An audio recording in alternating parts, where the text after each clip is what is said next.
97.9 The Box is the Man Hatta Morning Show. We've been waiting for this for a long time. Megan Thee Stallion is finally in the studio.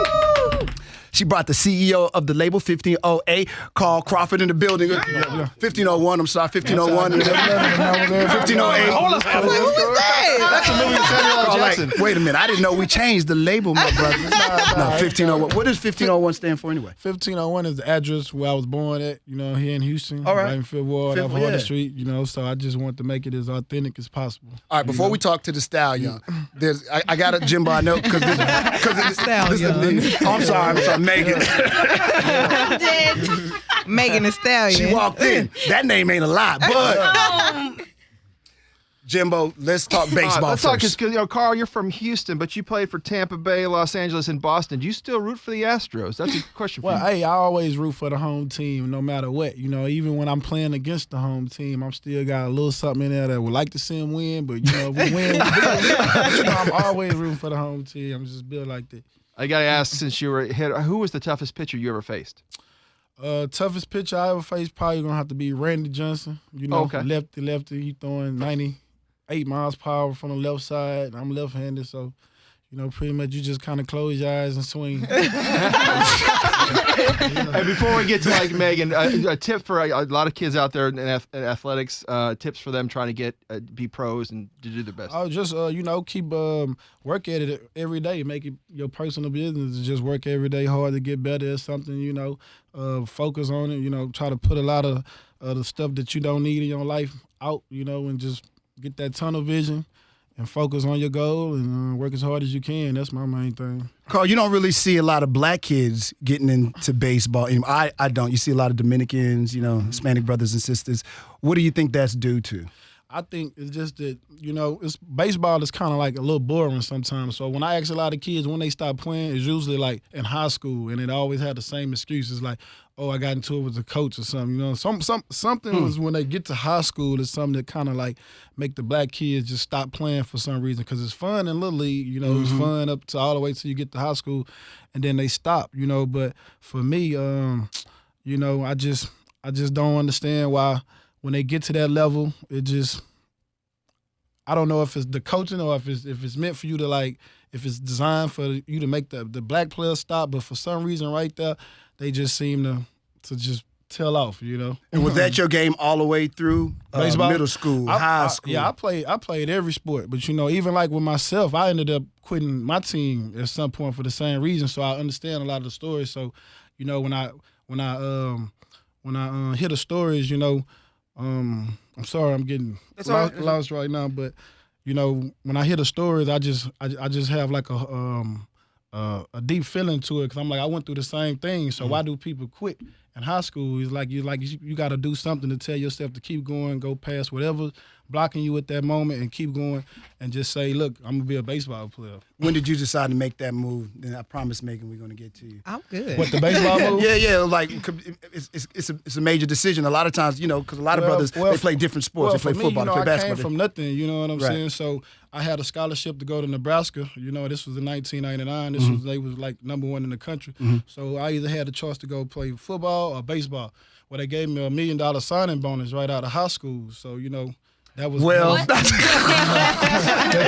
decision made. They kind of made the decision for me. You know what I'm saying? Because it was just easy. I wanted to take care of my family and stuff like that. And that's what I think they like to keep from you. You know what I'm saying? The fact that you can make money out of high school like that, and so much of it. Because like a lot of people didn't even know. That I still was like in that situation. They just thought, oh, he just playing baseball, but not knowing I'm walking around the city. With $1 million. Loaded.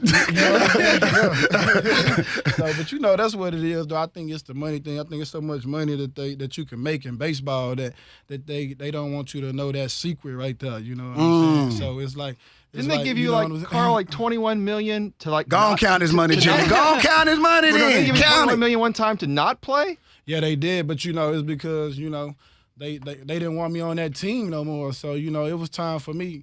When you start to get released to somebody like that, and they release you and you still owe that much money, that's when I knew it was time for me to retire and take it home because you're not supposed to ever let a person go like that with that much money, unless they not being productive. You know what I'm saying? Any regrets?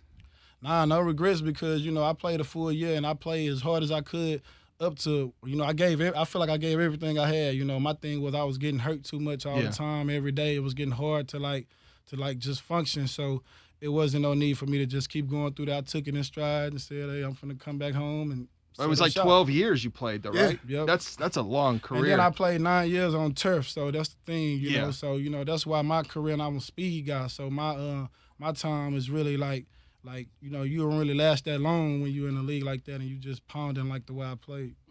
So how'd you go from baseball to music? Yep. That was the next question. Well, I went to baseball to music because I always just had like a love for the culture, My man T. Ferris, I told him, all the years he was doing his little thing, and when we was in our 20s, we could have linked up then, but we probably would have gotten into too much trouble then. That's probably why we didn't link up. But for some reason, God brought us, into each other's path, you know what I'm saying? And I said, I'm going to start music. Who can I think of? I'm thinking around people, around the city, and my brother was like, T. Ferris, and I was like, yeah, that's right. It just instantly went off like, yeah, that's the move right there. So I called him up, hadn't talked to him, since we was kids and stuff like that, and bam, we just talked about it, drew up a plan, and here we are now. Okay, Carl. So how does Megan fit into the picture? Because she seems, for a lot of people, it's gonna seem like she just came on the scene and she immediately had a hot record. But I always know there's more to the story than what everybody's just seeing now. Well, Megan, she was already doing her thing a little bit on her own, and we was just getting started. And when T coming into the business, we looking at, and this was before Cardi B took off and everything like that. So we was just already saying like, yo, this girl stuff, something going on with it. You know what I'm saying? We didn't know what, but we just knew the girl thing was kind of. You're right. I guess it is. It's a good time for female MCs, and there was a time when that was not the case. But right now, you're right. Yeah. So I just badly got on Instagram probably about like a year and a half ago, and I just happened to be strolling down one of the girls' timeline, the Malaya. Hey, Malaya, if we owe you big 1501 because. Had I not been just strolling, so even on the internet, I wouldn't have never, came across her video freestyling. So I came across the video freestyling, and as soon as I saw it, I ran to T. I'm like, T, who is this girl right here? And he was like, he said, I think I know her people like that. And I say, well, sure. I say, well, look, I started showing him all the reasons why we needed to go find her. And, and he went, I think, what was it, Nitty? Yeah. Yeah, he knew somebody that knew them. I mean, and he reeled it on in, and everything else is. So that's the Carl Crawford story, the baseball player, and his first meeting with Megan Thee Stallion. All right, part one, Megan Thee Stallion. Who is Megan Thee Stallion? Where's she come from? Yes. Talk to us I want to talk before the hit record, where she come from, what she started doing, and how do we get to where we are right now? And is Megan a stallion? Megan is obviously the stallion. But so I'm from South Park. My mom was a rapper. Everybody know that, Hollywood. So just growing up. Yes, she's told us and reminded us. Just growing up and watching my mom in the studio, I'm like thinking, okay, this is normal. Everybody's mom is doing this. Like everybody's a rapper. You know what I'm saying? So it's just second nature to me. So I'm growing up, I'm listening to Pimp C, just UGK, Juicy J, my daddy playing 3 6 Mafia and everything. And I'm like, dang, this would sound real cool if a girl was saying this. So I'm just like thinking like, I want to do this when I get older. But I don't even know why I was shy about it because I'm not a shy person. But when you're doing something new and you don't want to show it to your friends because you don't want anybody to judge you or be like, oh, don't do that. So I waited till I got to college to finally, Really? Yes, I was a freshman. Now, was your mom aware of your talent at this point? Your mom wasn't even aware? Really? Nobody knew. So I was stealing her instrumentals and stuff, and I was writing in my room. I was stealing her her CDs because the DJs used to give her CDs with all the instrumentals and stuff on them. Right. So I would steal her CDs, and she'll be like, Megan, have you seen my CDs? And I'll be like, no, what are you talking about? Like, I don't know. So eventually I went off to PV for my first year, and I was at this kickback, and all these dudes were like rapping, and I was like, I can rap. And they was like, no, you can't. And I was like, oh, okay. So when it came like my turn to rap, and everybody was like, oh, so my friend was like, Megan, we have to put you on YouTube. So I had made I did a freestyle over Show Enough. And then everybody on campus was going crazy, and they was like, okay, yeah, we know the Stallion as the rapper. They ain't know me for nothing else but rapping. So then I came home and I was like, Mama, I could rap. And she was like, no, you can't. And I was like, yes, I can. So did you show her the picture or did you rap for her in No, person? I rapped for her in person, and then I showed her the video, and she was like, oh, girl, no, you're not coming out until you're 21. Oh, Because wow. I was always talking crazy. So, yeah, so I didn't come out till... So she heard your content. yeah. And she didn't like your content. It's not that she didn't like it. She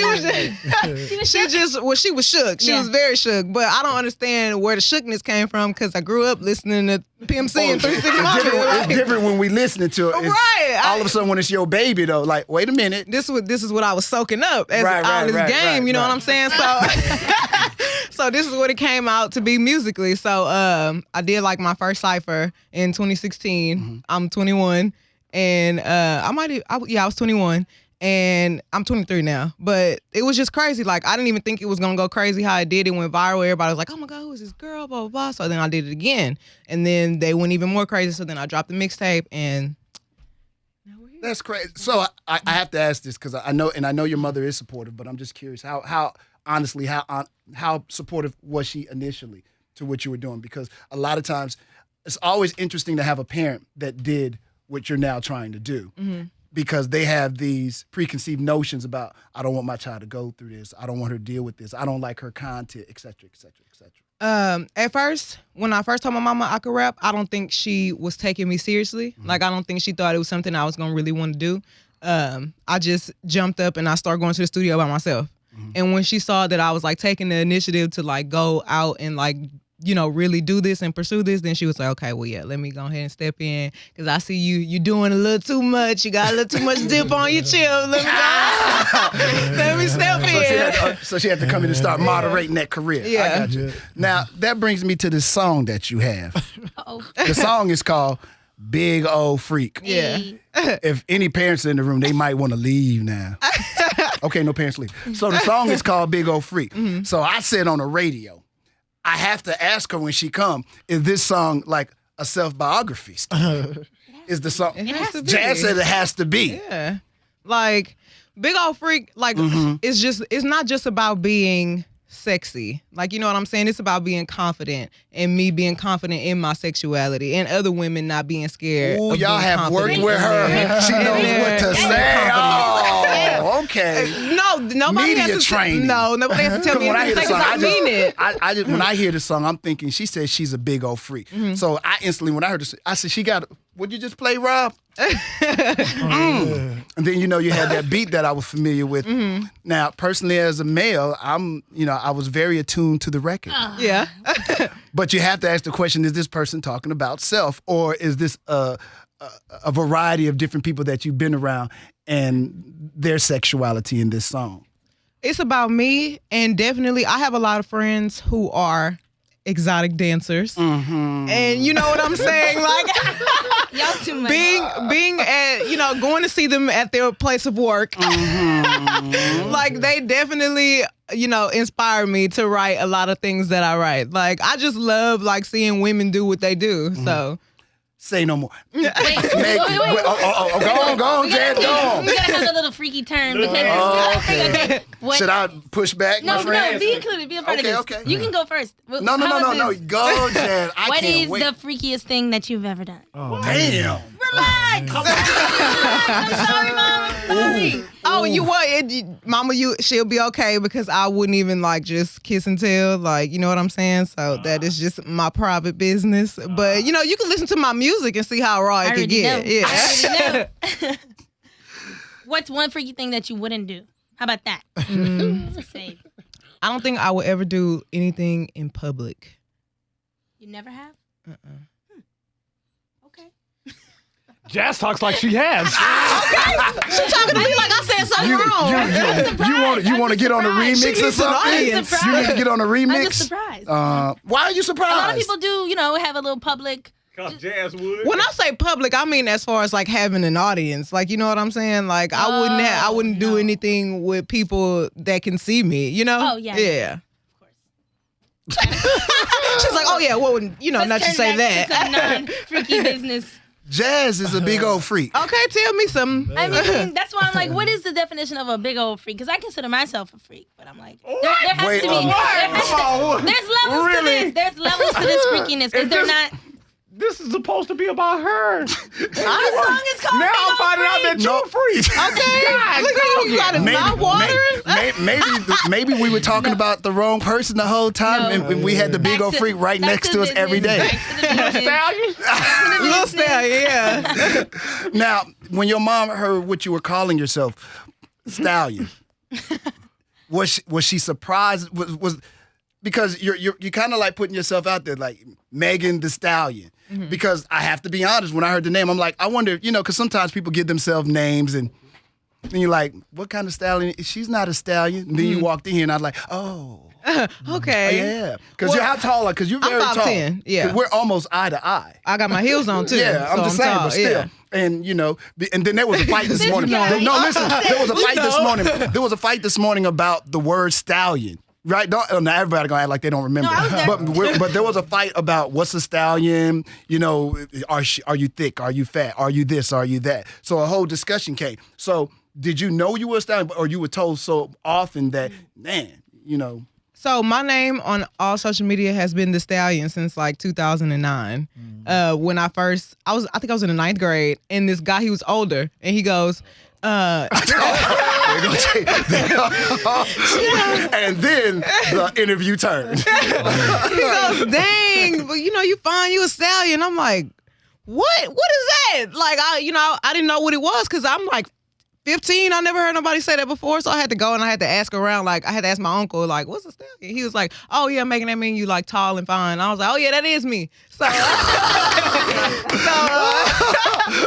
I changed my name on like everything to The Stallion. So I've been The Stallion since like high school. So, Do you feel like an object? Because I know when men see you, the honest to God truth is, because most men, you're not used to seeing a woman your height and built like you. Okay. I'm trying to be not mama in here, you know what I'm saying? But built like you. So do you ever feel like you an object because of this? And then your first single is. Well, see, men are objects to me. So like, Boy, that media training has been awesome.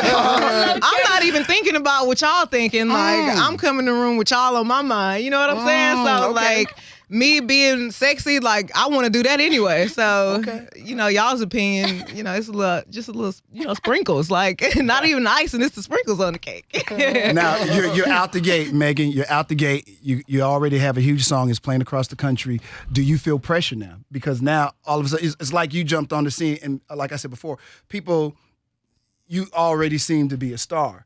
And, a lot of people, they're seeing Megan here now. They didn't see Megan when she was at PV doing whatever it was she was doing.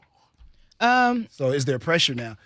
I feel like you're out I'm the gate with a hit. I feel like I'm just having fun. Like, I really enjoy writing music. I love rapping. So, like, as soon as I'm not having fun, like, and I start feeling pressure, then I don't even know if I want to continue to do it, because I feel like this isn't even a job to me, because this is what I genuinely like to do. So if I can just keep having fun making music, I feel like I'm going to just stay on the right path, because I don't feel like music should be pressure. Correct me if I'm wrong, and this probably the label owner too. Didn't y'all sign a deal? Yeah, with 300. So again, this is a international or national artist now. You realize that this is not small. I mean, you're out the gate doing it major. But this is what we asked for. This is everything we asked for. I mean, literally, you're out the gate, like major we from the start. that this is gonna be a process. It ain't been. And this is artist one for you, ain't it? Yes, well, it ain't artist one, but this is the one that's popped off. thriving. Right. She's thriving. Like it took hard work to get here, so we're Absolutely. not worried about. Not now. We feel like if it's too easy, we might feel like something is wrong. That's how hard it's been for us. But it's just we expect nothing but grind and grit to come out of us, and we just take on any type of obstacles coming our way right now. So is there an album on the way, or right now we just working the single and we want to see what happens with the I single keep for right calling now? everything mixtapes, and like they're not letting me call it mixtapes. Like Tina Snow, when I dropped that, I was like, yeah, this is my first mixtape. I want it to be a classic, blah, blah, blah. Album. When it came out, everybody was like, oh, this is the best album, blah, blah, blah. I'm like, okay, well, I feel like album is very husband, like that's very committed. You know what I'm saying? Like, I want it to be a mixtape. You know, Album like we're is dating. commitment. You know what I'm saying? A mixtape is like Mixtape we're is like- dating, we're getting to know each other. You know what I'm saying? So I'm like, okay, y'all about to drop another mixtape. It's gonna be called Fever, and everybody's like, well, hold on, Megan, look, don't call it a mixtape because it might be an album. And I'm like, okay, you know what? I'm gonna just let y'all name my projects. I'm just calling them projects from now on. Okay. But yeah, I'm definitely working on a new project called Fever. You know, and I feel like it's gonna be, you know, super hot, super lit. It's my new persona. Well, it's not new to me, but new to y'all. Hot Girl Meg. So everybody got to know Tina Snow, but on this one, they're gonna get to know Hot Girl Meg. So it's gonna be real turned up, you know? All right. You have any more new videos coming out? I saw the one with Wale. I do have a video coming out, but I'm not gonna tell you which one it is because I like surprises. Ooh, I don't have any more questions. You answered all my questions. I wanted to know if Megan truly was a stallion. Answered as soon as she walked in the room. So I have no more questions. This whole interview is about, I just wanted to meet Megan Thee Stallion. That's what this whole thing was about. I can't even lie. I want to meet her. J Mac don't have nothing to say? No. Mr. Put you on the spot at the gym. Right. Yeah, I y'all told did him, something. hey, what's up? Did you see how he tried to play No, me? I wish we had some instrumentals because I wanted to freestyle Can we do a against you, but freestyle? we don't have I want any to freestyle. instrumentals. How we don't have Yes. instrumentals? She's a freestyle. Yes. He swear he want to battle. Because I wanted to take, I took out her mom, or I could have took out her mom. Oh, God, this guy. I want to go to the family, down the family tree. He's trying to wife up your mom right now. I did not say that. I took her out. He trying Leave to Holly say he out of battling this. the whole family. Okay. Leave One Holly by out one. of this. We don't have no instrumental? Oh! For those that don't know, J Mac had an artist years ago, and allegedly the fairy tale or the truth of the story goes is that J Mac tried to have his artist take out Megan's mother. No. In a That's lyrical just battle. that's just a rumor. Don't know if it's true. According to her mother, it's all true. I'll leave that there though. Megan, when you do the second single, feel free to come back. I really just wanted to meet you, wanted to see Carl because I never I will met the definitely brother be as well. back. So I'm happy for you. Oh, and my final question is: did you know that the song would take off the way it did? Because it instantly sounded like a hit when I heard it. I'm not gonna lie to you. Like sometimes this sounds hurtful. Sometimes you know somebody has it the first time you hear it, and sometimes they don't. And sometimes they hit immediately, and you can't answer why God has rained on them, and to others they may have not. But when you first heard it, did you know like, oh, this is a banger for sure?